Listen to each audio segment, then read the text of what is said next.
What is wealth? I think everybody at some point in their life becomes a fundraiser. It's about transforming people's lives, giving people an opportunity to use money in a way that's consistent with what they love, what they care about, who they are. And that's where I discovered the work of the Soul of Money Institute and fundraising.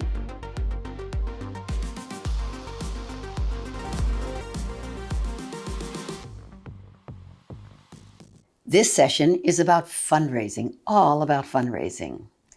And I want to say I've been fundraising all my life. I've started when I was a little girl, and I've fundraised all over this planet and trained thousands of fundraisers.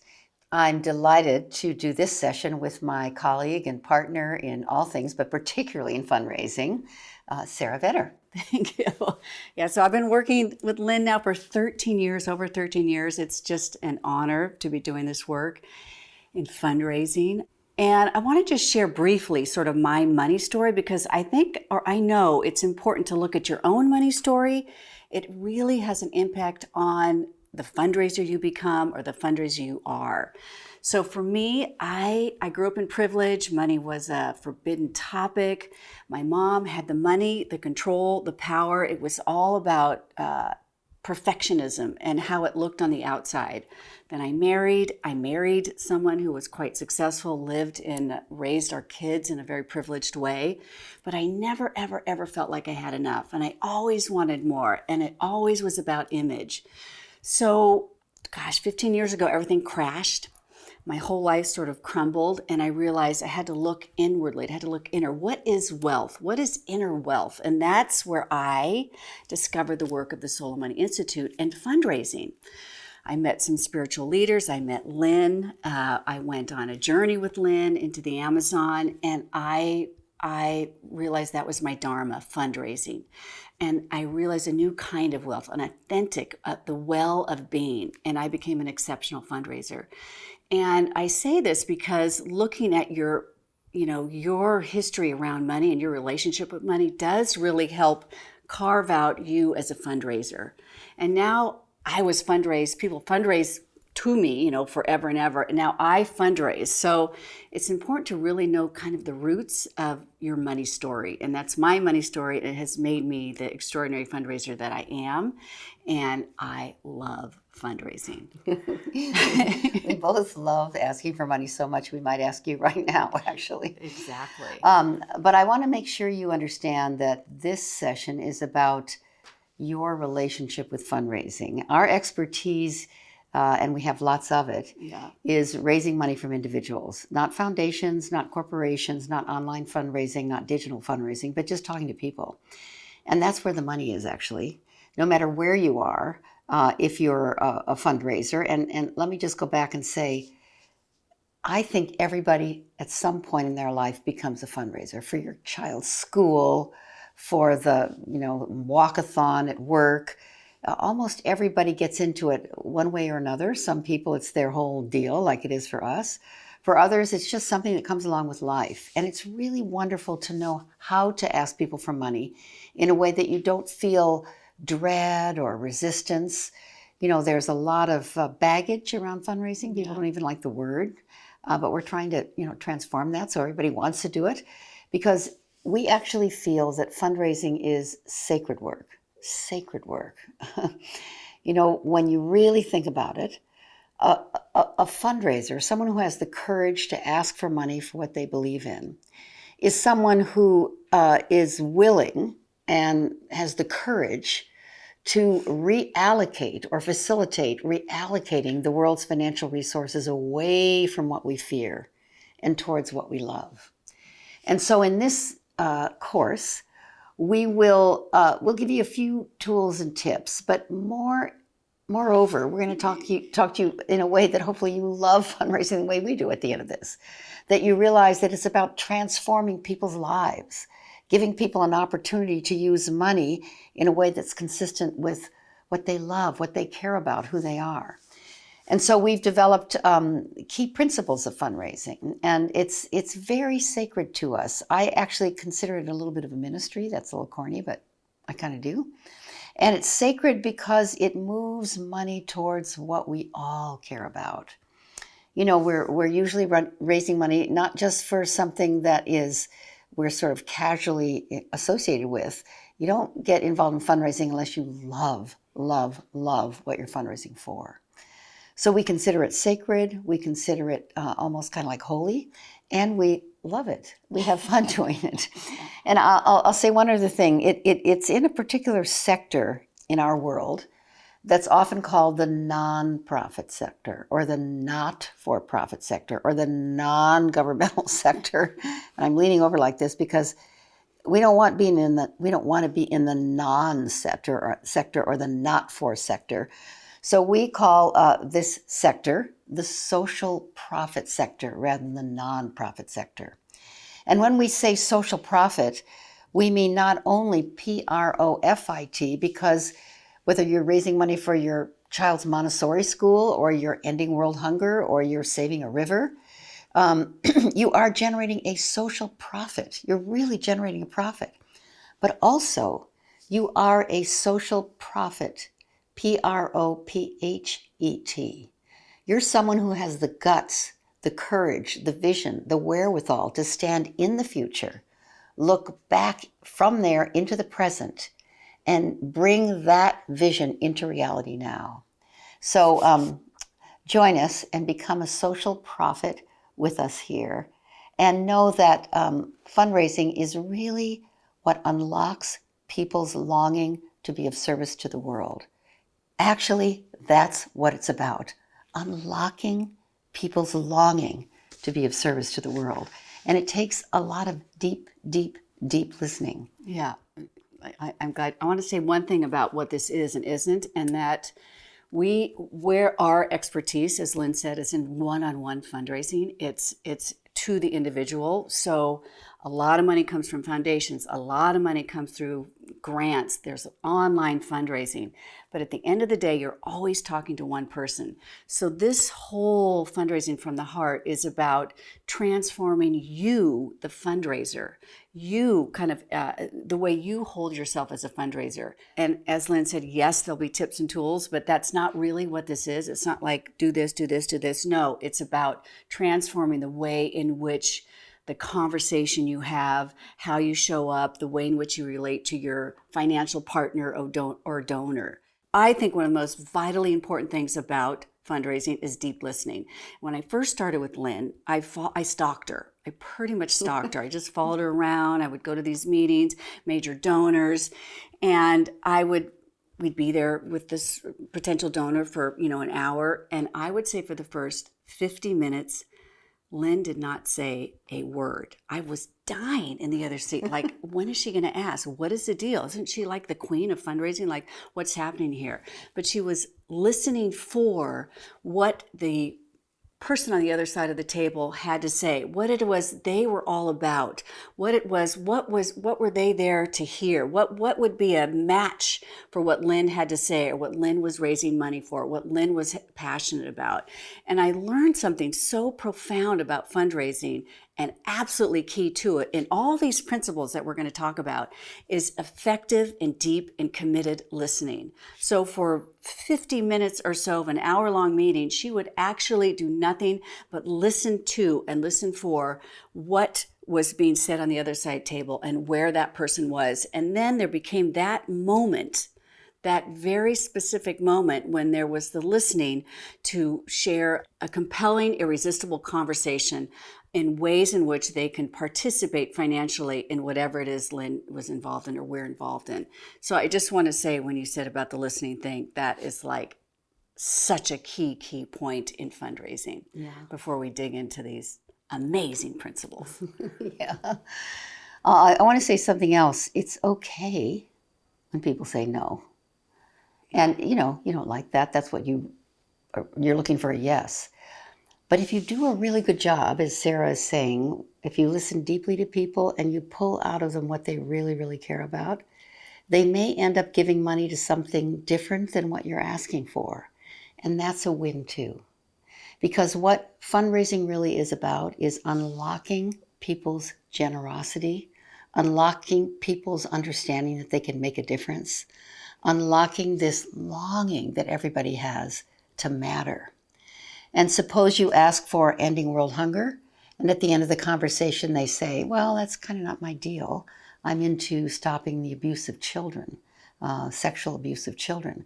And now that I've listened to you and heard you speak and kind of felt this in my heart, although I'm not going to make a contribution to you, thank you very much, I think I am going to make a contribution to that organization working with critically abused kids.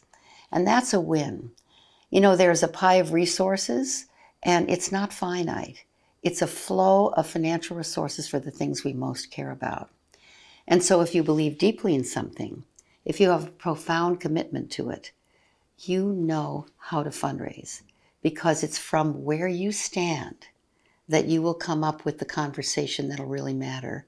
And from deeply listening to the person whom you're talking to, you'll meet them where they are, you'll inspire them with what you stand for, and you'll unlock what everybody wants, and that is their heart, their soul, their longing for the world to work, to be unlocked and to find a path or a way that they can make a difference. That's so true. I have to add one little thing there to Yes. the no. If the conversation is nourishing and people feel seen and heard, the no can also be an opportunity for them to know of someone to connect you to for that cause. So in other words, no, that isn't for me. I'm the Hunger Project, Pachamama Alliance. However, because of this deep, rich conversation, I can connect you to someone who would be perfect for your organization. So a no is really never a no, I don't think. I think it's like there's always opportunity within the no. So I just want to add that before we... And I'll just also remind us all, and I have to remember this myself, even though it's very personal, what you care about, that's why you're fundraising for it, you're asking not for yourself, you're asking for what you are standing for. That is where you can find a sweet spot, which is a match between what you're standing for and the cause that you are fundraising for, and the listening of the person you're talking to. Somewhere in there is something we call the compelling, irresistible conversation for your work. And part of what we want to do here is help you find the compelling, irresistible conversation for your work that will allow you to be bold, that will allow you to talk to people that you're sometimes a little let's say, afraid of or a little intimidated by. And you can stand in something that's really meaningful to you, and whatever the outcome, you will have touched their heart, made a difference, and powerfully stand for or stood for what you believe in. Yeah, and so, part of what we recommend and part of Fundraising from the Heart is designing what that is. Design that specific, compelling, irresistible conversation. Because again, that's what will raise money. Standing for what you love, standing for your work, sharing that with others is really the key to an authentic ask. And that comes from a beautiful, compelling, irresistible conversation. I'll just remind myself and you Yes. that sometimes we ask the heavy lifting to be done by a video, by a brochure, by a PowerPoint. And yes, that's fantastic. However, when it comes right down to it, it's you, who you are, where you stand, the deep listening you have, and your commitment to the work that you're fundraising for. So let's get into that a little deeper. Here we go. And we're going to share 4 kind of key principles with you now. And we call it fundraising from the heart because true fundraising is always a heart connection. It's the heart that gives, and then the mind has to make sense of it. So you got to serve both the heart and the mind. But where things really happen with fundraising and with giving, with sharing, with contributing is in the heart. So these principles will help you find the approach, the conversation, the way of talking about what you care so much about so that you can ask for money. Let's begin with the first principle, shall we? Yes, but the way to listen to these principles is listen for them in a way that you look and see how it might apply to your organization, to your work and your life. So really listen, as we each talk about each principle, really listen for them in that way, and that will help you kind of own them and embody them as you go forward in your work. Principle number 1, fundraising consistent with and born of the mission will both fulfill the mission and ensure that the work is always viable. And effective fundraising is a stand, a commitment, a passion, a love for the mission and vision of your work, so powerful that it draws the resources that it needs to support itself. So what does that mean? Well, for example, the mission of the Pachamama Alliance. The word Pachamama means Mother Earth. The Pachamama Alliance has many facets of it, but one of it is to find a way to live more sustainably on this planet and in a way that's consistent with indigenous wisdom. So we have a fundraising program that is that mission in action in the fundraising. And here's the example.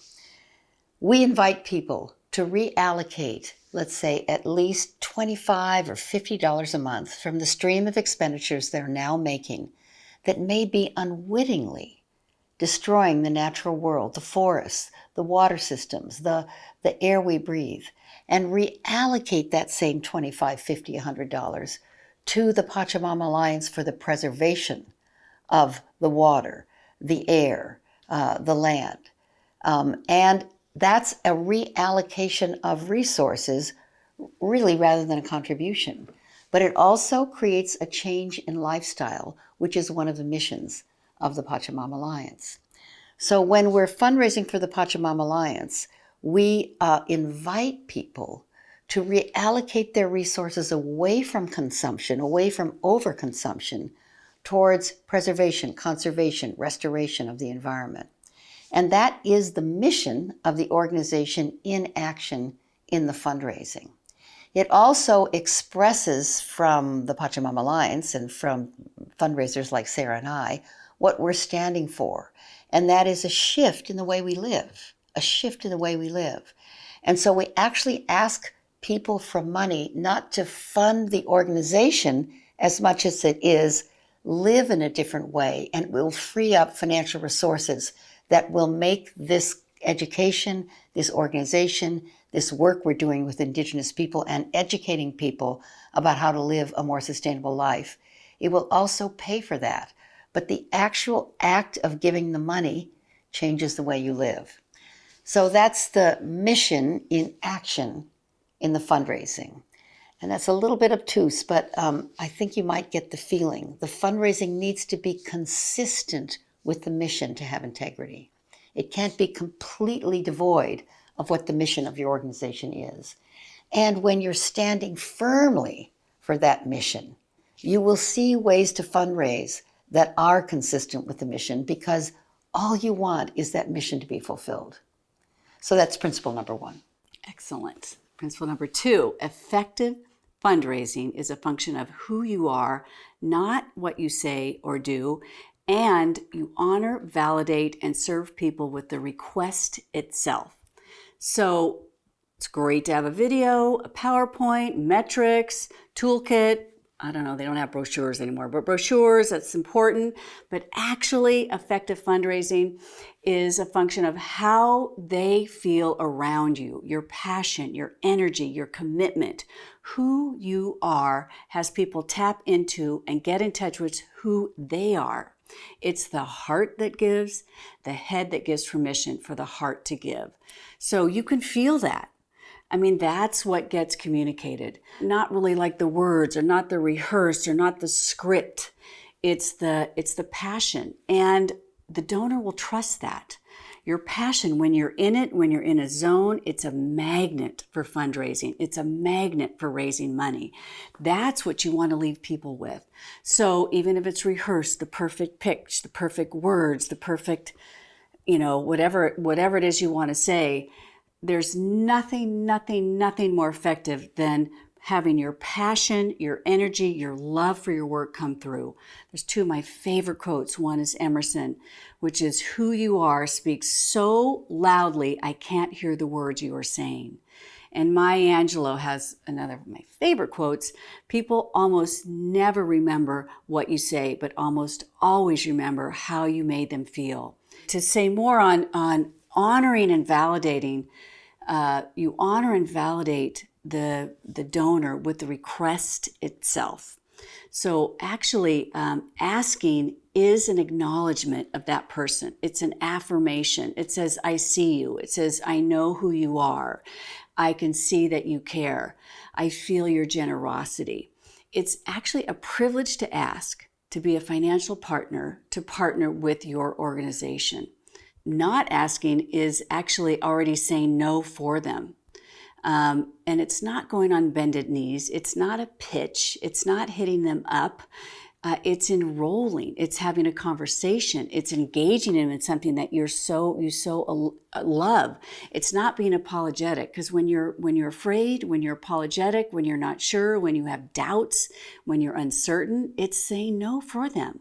So think about it when you're in the presence of someone who you have such respect for and relate to and admire and are so embodied with the cause and the organization, how nourishing that is. And you want to participate. You want to be a part of it. The suffering comes from not asking. And again, I learned that so much from you, because you're never afraid to ask. You're completely unapologetic. A no is okay, and you bless and release it. But I've learned so much about not having the courage to ask is already setting up the no.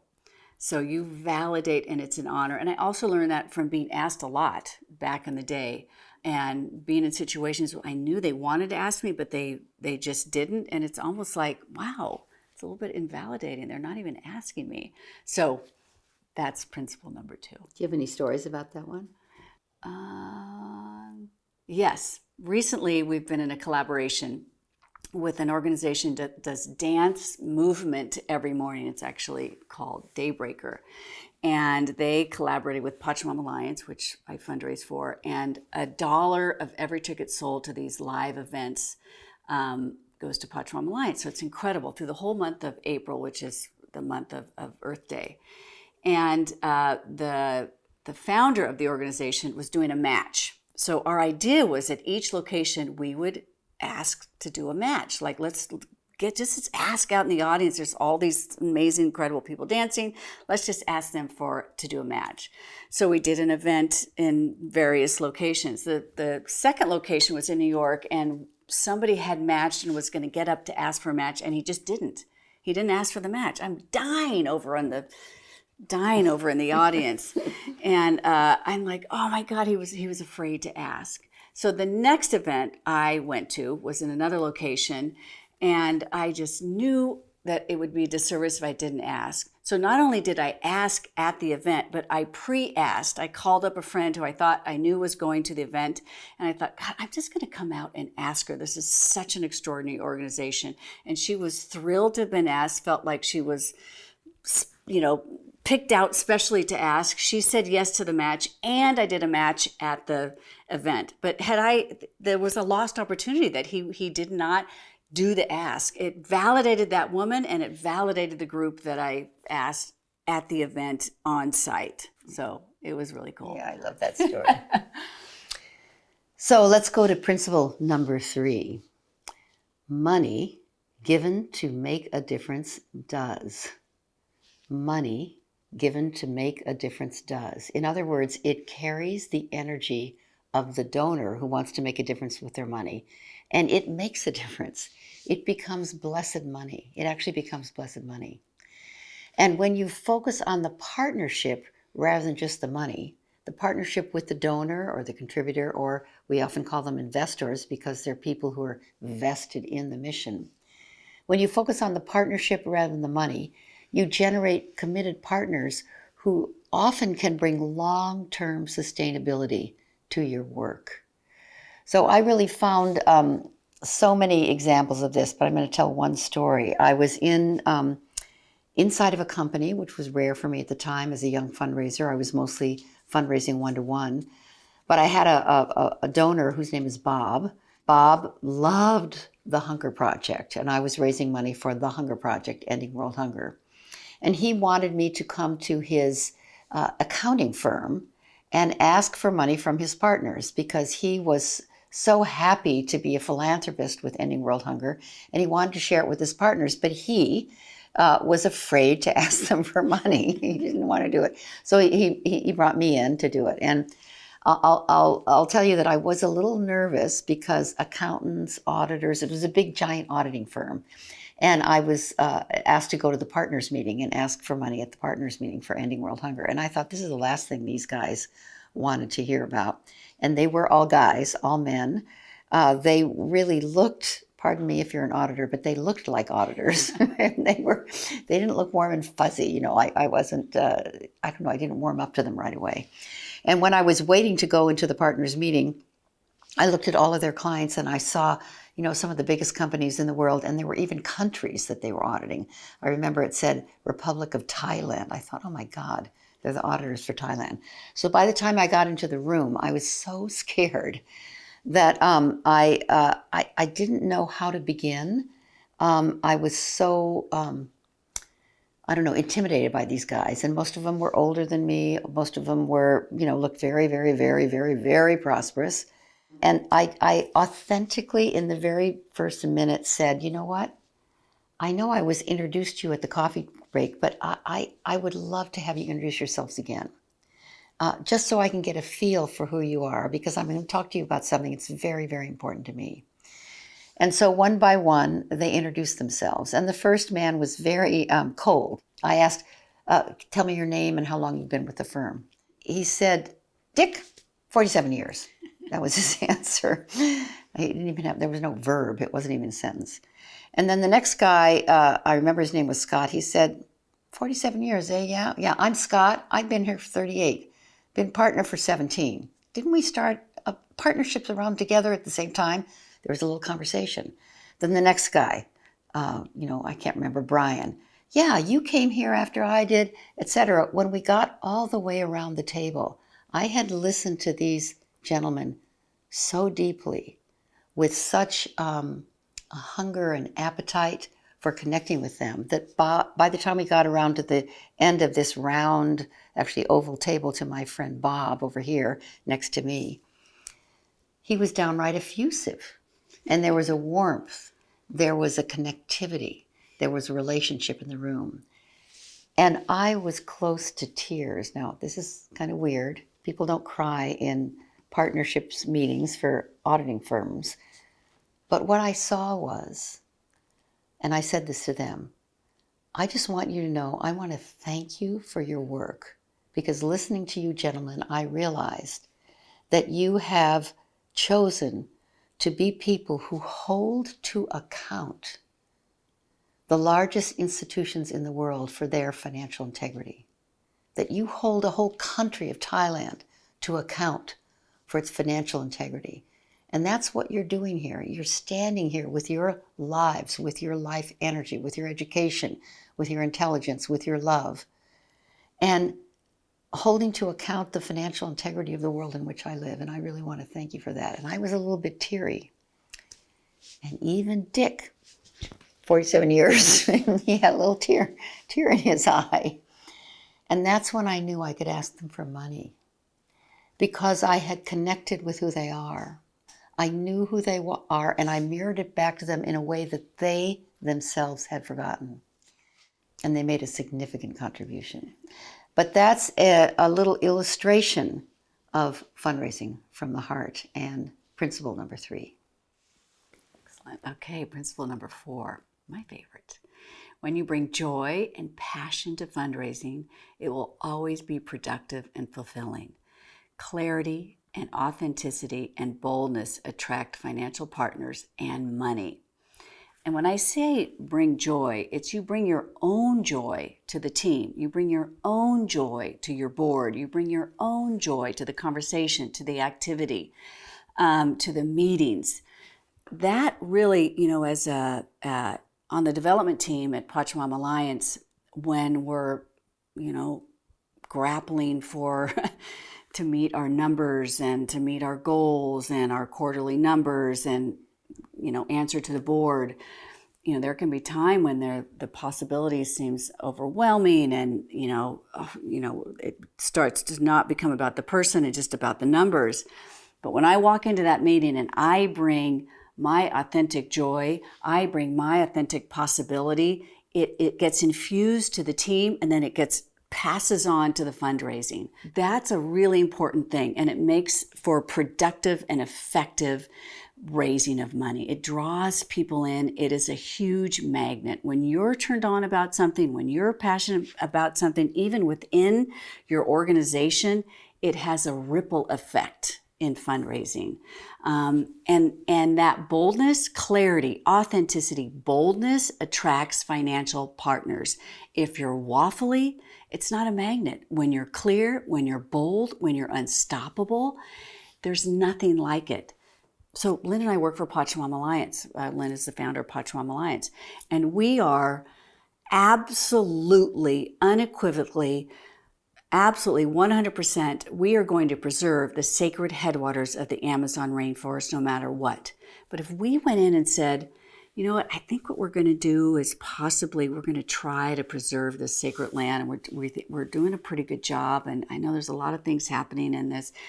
No, it's not going to work. But when you are bold as heck and unstoppable, there's nothing like it. And in one-on-one fundraising, that will be so felt. It's unstoppable, and that's what attracts money. So to me, that's one of my favorite principles. So those are 4 principles of fundraising from the heart. And we'll continue in a moment about how to apply these directly to whatever it is you're fundraising for, so that you can be unstoppable yourself. Okay, I'm going to summarize this entire course. There are 3 rules of fundraising. Number 1, ask for the money. Now, this kind of sounds obvious given what we've shared so far, but we avoid that. We wait, we send an email, we send a text, we ask them to dinner, we ask about their family. We don't actually ask. But number 1, ask for the money. Number 2, only ask those people who are committed and want to make a difference in the world and want to make a difference with their life and leave this planet better than they found it. Ask everyone, because everyone wants to make a difference in the world. Everyone wants to make a difference in their own lives. They may just not know that yet. And as a fundraiser, you know that. So it's our job to lift the veil of resignation that falls on people's lives, because I'm telling you, every person wants to give back. Everyone is waiting for you to fundraise with them, and everyone is waiting to give a difference and make a difference in the world. So once again, remember that this is sacred work. I often like to remind people that I'm training in fundraising that Gandhi was a fundraiser, or we wouldn't have known his name. Mother Teresa was a fundraiser, or we wouldn't know about her work either. Desmond Tutu was a fundraiser. Some of the greatest people that you and I admire in history, Elizabeth Cady Stanton, Susan B. Anthony, they spent most of their time either fundraising, marching, or in jail. But any great cause that's been accomplished, any great milestone that's been met, has been met because someone like you, like me, like Sara, had the courage, the guts, the wherewithal, the depth of who they were to ask for money. Our job with Fundraising from the Heart, and hopefully yours too, is to ennoble fundraising. Ennoble this extraordinary way of being where we facilitate the reallocation of the world's resources away from what we fear and towards what we love. Away from overconsumption, away from destruction of the natural world, away from weaponry, away from all the ways that money's being used in service of fear, and reallocate that money towards what we love, the health and well-being of our families, the health and well-being of our communities, the health and well-being of our world, the health and well-being of all children of all species for all time. So now we're going to give you some exercises, some processes that'll help you anchor what you've learned here today, and give you a little bit of homework to do over the next few minutes. And you can use your journal or do this in whatever way serves you. So Sara. So the first thing I would love for you to think about, journal, meditate on, is to think about a time when you were asked for money and were thrilled to give it. Think about, how did that feel for you? What was that like? And give examples for yourself. And again, journal on that, meditate on that. That's the first one.